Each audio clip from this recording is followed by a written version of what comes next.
بسم اللہ الرحمن الرحیم۔ السلام علیکم ناظرین، آج کی ہماری ویڈیو کا موضوع زبور کے ماننے والوں کو کیا کہا جاتا ہے۔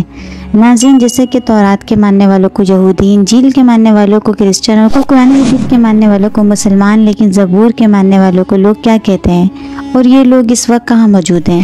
ناظرین، یہ بات آپ جانتے ہیں کہ اللہ تعالیٰ نے 4 آسمانی کتابیں مختلف اوقات میں اپنے پیغمبروں پر نازل کی، جو کہ ترتیب کے لحاظ سے تورات، زبور، انجیل اور قرآن مجید ہیں، لیکن اسلامی تاریخ کے اندر کہیں بھی آپ کو زبور کا ذکر یا اس کی تاریخ کہیں نہیں ملے گی۔ لیکن ایسا کیوں ہے کہ اس اسلامی کتاب کو آج بھی اس دنیا میں اتنے زیادہ ڈسکس نہیں کیا جاتا جتنا کہ تورات، انجیل اور قرآن مجید کو؟ کیا یہ کتاب اس وقت بھی اپنی اصلی حالت میں موجود ہے؟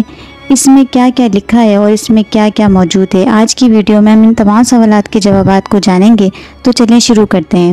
ناظرین، زبور حضرت داؤد علیہ السلام پر نازل ہونے والی کتاب تھی، جسے سمجھنے سے پہلے اس کے نزول کا وقت اور ضرورت کو سمجھنا انتہائی ضروری ہے۔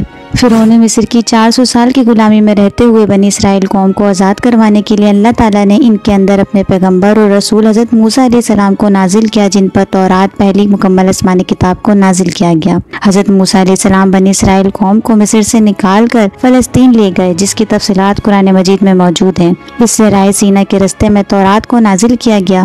صحرائے سینا کے اندر 10 لاکھ کے قریب بنی اسرائیل کی آبادی کو بنو سلوہ کھانے کو ملا۔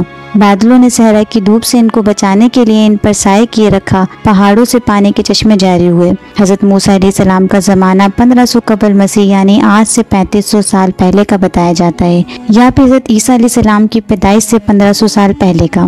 اس وقت فلسطین کے اندر مشرکین کی حکومت تھی۔ حضرت سموئیل علیہ السلام، جو کہ اللہ کے نبی اور پہلے اسرائیلی بادشاہ تھے، انہوں نے کافی عرصے تک بنی اسرائیل پر حکومت کی، اور جب وہ بوڑھے ہو گئے تو انہوں نے اللہ کے حکم سے طالوت کو بادشاہ مقرر کیا، اور اس واقعے کا ذکر قرآن مجید کے پارہ نمبر 2 میں سورہ بقرہ کی آیت نمبر 245 سے 252 کے اندر ملتا ہے۔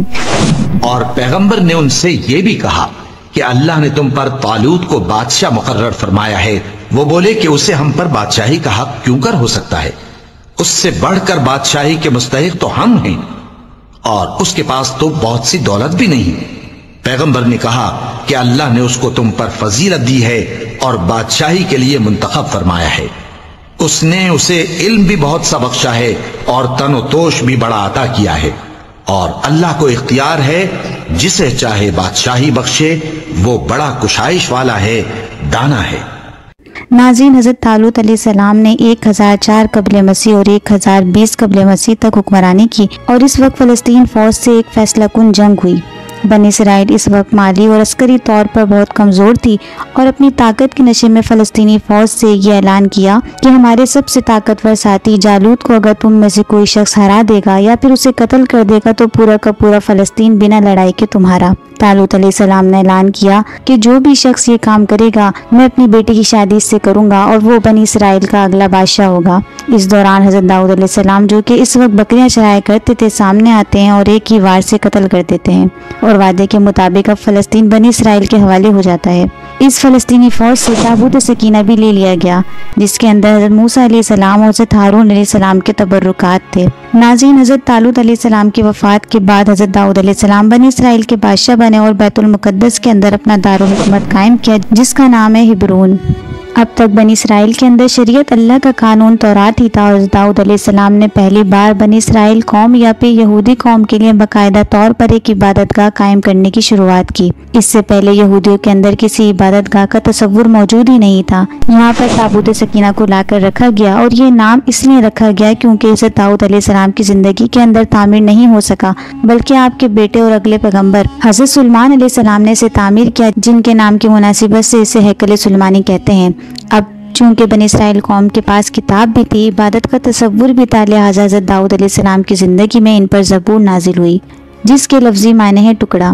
ناظرین، اب یہاں سب سے اہم اور سمجھنے کی بات یہ ہے کہ زبور کوئی شریعت کی کتاب نہیں ہے، بلکہ اللہ کی تعریف اور حمد و ثنا سے بھری ہوئی ہے، کیونکہ اللہ تعالیٰ نے حضرت داؤد علیہ السلام کو لوہے کو نرم کرنے کی طاقت اور انتہائی خوبصورت آواز عطا کرنے کے ساتھ ساتھ اللہ کی حمد و ثنا اتنے خوبصورت انداز سے بیان کرنے کا معجزہ عطا کیا تھا، جو کہ آج تک کسی اور کو عطا نہیں کیا گیا۔ زبور کی پوری کتاب اللہ کی حمد و ثنا سے بھری ہوئی ہے۔ اس کے اندر زندگی گزارنے کی کوئی احکامات موجود نہیں ہے، اور نہ ہی کوئی تاریخی پیشن گوئی یا اخلاقیات، ایسا کچھ بھی موجود نہیں ہے۔ یعنی زبور کی بنیاد پر کسی معاشرے کی بنیاد نہیں رکھی جا سکتی۔ اس کتاب کے نازل ہونے کے بعد بنی اسرائیل قوم کو باقاعدہ طور پر اللہ کی حمد و ثنا اور اللہ کی عبادت کرنے کا طریقہ سکھایا گیا۔ حضرت داؤد علیہ السلام اپنے ساز کے ساتھ جب اس کتاب کی تلاوت کیا کرتے تو آسمان، پہاڑ، ندیاں سن کر آپ کے ساتھ جھومنے لگتی۔ اس کلام اور آپ کی آواز میں اتنا اثر تھا کہ دنیا کے اندر ہی انسانوں کو جنت کی آواز محسوس ہوا کرتی تھی۔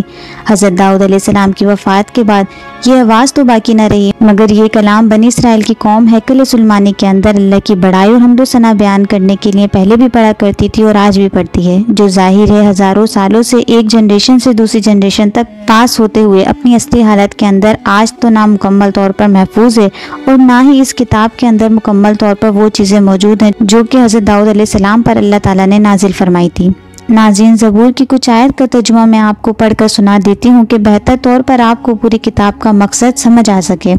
ترجمہ: خداوند میرا مالک ہے، مجھے کسی چیز کی کمی نہیں ہوگی۔ وہ مجھے ہری بھری چراگاہوں کے اندر بٹھاتا ہے اور مجھے سکون کے چشموں کے پاس لے جاتا ہے۔ وہ میری جان کو زندہ رکھتا ہے، وہ مجھے اپنے نام کے خاطر سچ کی راہوں پر لے چلتا ہے۔ چاہے موت کی کسی وادی سے میرا گزر ہو تو بھی میں کسی بلا سے نہیں ڈروں گا، کیونکہ تو میرے ساتھ ہے۔ تیرا عصا اور تیری لاٹھی سے مجھے تسلی ملتی ہے۔ تو نے میرے دشمنوں کے مقابلے میں میرے سامنے دسترخوان بچھایا ہے۔ تو نے میرے سر پر تیل ملا ہے۔ ہمیشہ بھلائی اور رحمت میرے سر پر رہے گی اور میں ہمیشہ کے لیے خداوند کے گھر میں ہی رہوں گا۔ ناظرین، پوری زبور اسی طرح اللہ کی حمد و ثنا پر مشتمل ہے، اس لیے زبور کو شریعت کے طور پر ماننے والا کوئی بھی شخص اس دنیا کے اندر موجود نہیں ہے، اور نہ ہی اس کا ذکر ایسی آسمانی کتاب کے طور پر ملتا ہے جو کہ کسی ایک فرقے کا قانون ہو، کیونکہ اللہ تعالیٰ کی تعریف اور اس کی حمد و ثنا تو دنیا کا ہر ایک مذہب اور اس کا ہر ایک فرقہ کرتا ہے۔ یہ سب کی کامن زبان ہے، اس پر کسی کو کوئی اعتراض نہیں ہے۔ ناظرین، حضرت داؤد علیہ السلام، حضرت سلیمان علیہ السلام کے بعد بنی اسرائیل جادو ٹونے، سود خوری، ظلم اور تورات کی آیت کو پیسے اور اپنے فائدے کے بدلے میں جب بدلنے لگے تو ان کی اصلاح کے لیے انہی میں سے آخری پیغمبر حضرت عیسیٰ علیہ السلام بھیجے گئے، جن کی شریعت بھی تورات ہی تھی، اور ان پر جو کتاب انجیل مقدس نازل ہوئی اس کا موضوع تو تسکین نفس، اخلاق کی اصلاح، حکمت کا بیان ہے، کیونکہ یہود علماء کے اندر اس وقت جو بگاڑ موجود تھا وہ اخلاقی طور پر تھا، اسی لیے تورات کے باقی تمام شریعت کو بالکل ایسے رکھا گیا، لیکن انجیل کی صورت کے اندر کچھ احکام اللہ نے نازل کر کے ان کی اصلاح کی۔ لیکن ان لوگوں نے حضرت عیسیٰ علیہ السلام کو بھی جھوٹا کہہ کر ان کا بھی انکار کر دیا۔ حضرت عیسیٰ علیہ السلام کی آمد آج سے تقریباً 2000 سال پہلے ہوئی تھی، اور اس کے بعد نبوت بنی اسرائیل کے اندر ختم ہو گئی، اور وہاں سے نبوت حضرت ابراہیم علیہ السلام کے دوسرے بیٹے حضرت اسماعیل علیہ السلام کی نسل کے اندر منتقل ہو گئی۔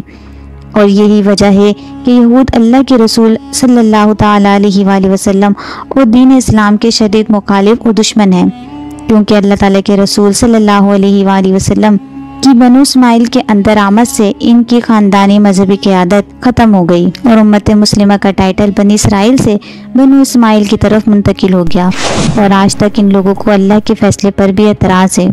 ناظرین، اللہ رب العزت سے دعا ہے کہ اللہ تعالی ہم سب کو علم دین سیکھنے، سمجھنے اور اس پر عمل کرنے کی توفیق عطا فرمائے، آمین۔ آج کے لیے اتنا ہی۔ ویڈیو اچھی لگے تو اس کو لائک اور شیئر ضرور کیجیے گا، اور کمنٹ میں اپنی رائے کا اظہار بھی کیجیے گا۔ پھر ملیں گے ایک اور معلوماتی ویڈیو کے ساتھ۔ اپنا بے حد خیال رکھیے گا۔ اللہ حافظ۔